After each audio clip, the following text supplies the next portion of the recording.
அனைவரும் சிந்திச்சு மருத்துவருக்கு பின்னால் அணி திரளுங்கோ. உங்களுக்கு நன்மை நிச்சயமாக காத்து கொண்டு.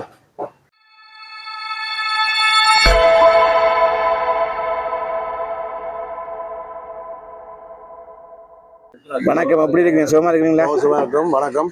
நேற்று உங்களோட என்ன சொல்றது, எம்பி அர்ஜுனா அவர்கள் வந்து உள்ளூராட்சி தேர்தலுக்கான பொறுப்பாளர்கள் அறிவிக்கப்பட்டிருக்க ஏரியா வாரியாக.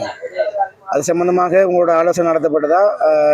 இது சம்பந்தம் உங்களோட கருத்து என்ன? அது முதல்ல எங்களுக்கு அது நாங்கள் முதல் கூட்டத்திலே அது ஒழுங்குபடுத்தப்பட்டது தான். இப்போ மக்களுக்கு அறிவிக்கிறோம். எங்களுக்கு தெரியும். அது முதலே இந்த தென்மராட்சிக்கு வந்து எனக்கு அந்த பேர் வந்து ஏபியா இருக்கிறார். அதுதான் விட்டுக்கிறாரு. அதே மாதிரி வலிகாத்துக்கு ஆளை விட்டுக்கிறாரு. மலமராட்சியில் எல்லா பகுதியும் விட்டுக்கிறாரு. அந்த வேலை தான் நேற்று சொன்னா உங்களுக்கு அந்த வேலை திட்டம் துரிதமாக நடந்து கொண்டு இருக்கு. அதுல நீங்க எந்த ஒரு பிரச்சனையும் கொள்ள தேவையில்லை. மக்கள் இதெல்லாம் தெளிவா இருக்கணும் சொன்னா, இந்த கடந்த கால 16 ஆண்டு கால கல்லர்கள் இருக்காருங்களோ, கல்லர்களுக்கு வந்து இப்ப கொள்ளையடிக்க முடியாது. கொள்ளையடிக்க வழியும் இல்லை. அவைக நம்பி ஒரு சதம் கூடி கொடுக்கறதுக்கு புலம்பெயர்ந்தோர் சமுதாயம் தயாரா இல்லை. நான் புலம்பெயர்ந்த சமுதாயத்தோட நான் தொடர்புடன் இருக்கேன். புலம்பெயர்ந்தோர் சமுதாயத்தோட நான் தொடர்புடன் இருந்து கொண்டிருக்கிறேன். அந்த அந்த அந்த புலம்பெயர்ந்து வர மக்கள் ஒவ்வொருவரும் சொல்ற வசனம் என்னன்னு சொன்னா, எங்களோட மக்களுக்குன்னு சொல்லி இவங்க எவ்வளவோ காசை வேண்டியிருக்காங்க. நிறைய காசு வேண்டி ஆனா இந்த மக்களுக்கு எதுவுமே செய்யப்படவும் இல்லை. மக்களுக்கு எந்த விதமா பலனும் அளிக்கவில்லை. அப்ப இவர்களுக்கு அந்த பயம் வந்துட்டு என்னன்னு சொன்னா, பாருங்க, இன்றைக்கு ஸ்ரீலங்கா அரசாங்கத்துக்கு எதிராக ஒன்று சேராத தமிழ் கட்சிகள் இன்றைக்கு மருத்துவரை கண்டு ஒன்று சேர்றார்கள். அது நீங்க அதிலே மக்கள் தெளிவாக இருக்கணும் சொன்னா, அரசாங்கத்துக்கு எதிராக ஒன்று சேரவில்லை. அவரோட காரணம் வந்து தாங்கள் பிரிஞ்சு நின்று தோல்வியில கண்ட பிறகு தாங்கள் நீங்க ஒன்று சேரணும் என்ற முயற்சிக்கு வாரது காரணமே மருத்துவரோட வளர்ச்சியை வார ஐயப்பா. அப்ப இவர்களுக்கு ஒரு விரும்பியோ விரும்பாமலோ மக்கள் ஓட்டு அழிச்சிடுமான்னு சொன்னா அவை தங்களோட தலையில மண்ணள்ளி போற மாதிரி தான் முடியும். இந்த அரிய பாய்ப்பு நாங்கள் 16 ஆண்டு காலம் ஒரு மோசமான ஒரு சுகபோக வாழ்க்கை நடந்து அரசியலுக்குள்ள இருந்து நாங்கள் ஒரு நல்லதை செய்ய போனால் எங்களுக்கு பிரச்சனை வரக்கூடிய காலம் இருந்தது. ஆனா இந்த அரசாங்கத்துல அந்த தன்மை தூக்கி எறியப்பட்டதாலதான் விவரமே வந்து ஜனநாயக ரீதியில தங்களோட மக்களோட பிரச்சனையை பற்றியோ என்னத்தை பற்றியும் கதைக்கிறதுக்கு ஒரு சந்தர்ப்பம் உண்டு வந்தபடியே தான் நாங்கள் இந்த சந்தர்ப்பத்தை சரியா பயன்படுத்திக் கொள்றோம்.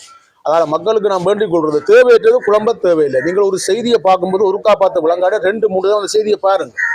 ரைட், அவர் யார் என்ன பேசியிருக்கிறார், யார் என்ன கழிச்சிருக்கிறார், அதுல எவ்வளவு நன்மை இருக்கு.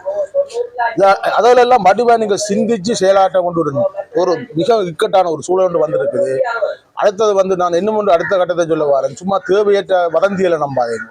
வதந்தியெல்லாம் நம்ம வந்து ஒரு உண்மையிலே அது ஒரு அபாயகரமான ஒரு சம்பவங்கள். அது எது நல்லது நடக்கணுமோ அதுக்கு வந்து நாங்கள் இங்கே டாக்டர் பின்னால் நிற்கிற ஆக்களும் வந்து இங்கே இருக்கிற ஒவ்வொரு மாவட்டத்திலையும் தென்மராட்சி, வடமாட்சி, வலிகாமம், கிளிநொச்சி, முல்லைத்தீவு, பவனியாண்டன் இருக்கிறாரு. வேறு யாரும் வந்து போட்டியிட போறது இல்லை.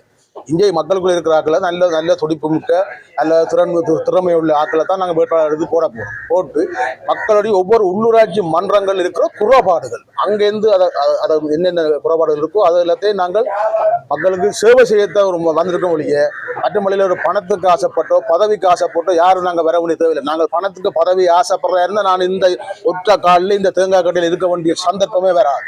நான் எங்கேயும் இருக்க வேண்டியதான். நாங்கள் இதுக்குள்ள இருந்து பாடுவது காரணம் எங்களோட மக்கள் உண்மையிலேயே விழிப்புணர்வு ஏற்பட வேண்டிய ஒரு காலம் வந்து விட்டது. அனைவரும் சிந்திச்சு மருத்துவருக்கு பின்னால் அணி திரளுங்கோ. உங்களுக்கு நன்மை நிச்சயமாக காத்து கொண்டு அதிகமானது. நாங்கள் எங்களோட உலக பந்துல நாங்கள் இன்றைக்கு வடகிழக்கு தமிழ் மக்கள் எங்க நிக்கிறோம்ன்ற கட்டத்தையும் நாங்கள் பார்ப்போம். ஒவ்வொரு துறைகள்லையும் நாங்கள் பின்தங்கி போய் தான் நிற்கிறோம். மின்சார சேவையா இருக்கட்டும், இல்லாட்டி மருத்துவத்துறையா இருக்கட்டும், எங்களோட பாடசாலைகள் இருக்கட்டும், இல்லாட்டி மைதானங்கள் எல்லா வளத்தையும் நாங்கள் பின்னி தான் நிற்கிறோம். நாங்கள் முன்னுக்கு வரணும். அதுக்கு இனங்கண்டு மக்கள் உண்மையிலேயே தெளிவாகி அரசியல் தெளிவுக்கு வாங்க வந்து நிச்சயமாக உங்களுக்கு வெற்றி கிடைக்கும். சரி, இன்னொரு கேள்வி, கட்சி பேர் என்ன வைக்க போறீங்க? கட்சி பேர் வந்து அதான் நான் சொன்னேன். கட்சி பேர் வந்து கட்சி ஒரு சுயேட்சையில நின்று வெற்றி பெற்ற ஒரு குழுவுக்கு தேர்தல் ஆணையம் வந்து கிட்டத்தட்ட 1 ஆண்டுக்கு மேல ஆகும். தீர்மானிச்சிருப்பீங்களோ? இல்ல கட்சிக்கு வந்து நாங்க சின்ன ஊசி அது பிரபலியமான ஒரு சின்னமா இருக்கு. கட்சி பதிவு செய்யறதுக்கு இந்த தேர்தலும் முக்கியமான தேர்தல் ஆணையத்தில் அங்கீகாரம் வழங்கப்படுமா ஊசி சின்னத்தில்? நிச்சயமாக அது வழங்கப்படும். தேர்தல் ஆணையம் என்றது அராஜகமான நிர்வாகம் இல்லையே. ஒரு மக்கள் பணிக்காக தேர்தல் ஆணையம் என்னென்ன முடிவெடுக்குமோ அதுக்கான அலுவலை அதுக்கான இதில் நாங்கள் அது சட்டத்தரையில கொண்டு அது அலுவல் நடந்துட்டு இருக்கும். அதில் நாங்கள் சந்தேகம் கொள்ளவோ ஊகம் கொள்ளவோ தேவை. இப்ப கட்சியில பேரொண்டு இருக்கத்தானே வேணும். இல்ல இப்ப தமிழ் தேசிய கூட்டமைப்பு உங்களுக்கு ஒரு கட்சிக்கு ஒரு பேர் இருக்கணும். அது சம்பந்தமா தீர்மானம் கட்சி பேர் பதிவு செய்யப்படுறது என்ற நோக்கம் எல்லாம் உங்களுக்கு வந்து இப்ப இந்த தேர்தல் வேட்புமனு இப்ப 17ஆம் தேதி 20ஆம் தேதி வேட்புமனு இது டேட் தேர்தல் அறிவிக்கிறது.